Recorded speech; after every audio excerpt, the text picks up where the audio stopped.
Offset சரியாக இருந்தால் quality சரியாக இருக்கும். முதலில் ஆப்செட் எடுக்கும்போது தவறுகள் ஏற்படலாம். அந்த சமயத்தில் அனுபவம் உள்ள ஒரு நபரை அருகாமையில் வைத்துக்கொள்வது நல்லது.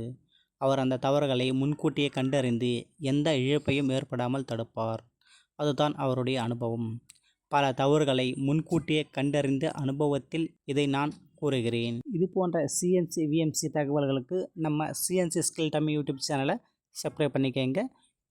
ஃபஸ்ட் டைம் ஆப்செட் எடுக்க போகிற உங்கள் ஃப்ரெண்ட்ஸுக்கு இந்த வீடியோவை ஷேர் பண்ணுங்கள். இந்த வீடியோ பிடிச்சிருந்தா லைக் பண்ணுங்கள். கமெண்ட் செக்ஷனில் உங்கள் கருத்துக்களை பதிவிடுங்க. இந்த வீடியோ உங்களுக்கு பயனுள்ளதாக அமையும் என்று நான் நம்புகிறேன். நம்ம அடுத்த ஒரு வீடியோவில் சந்திப்போம்.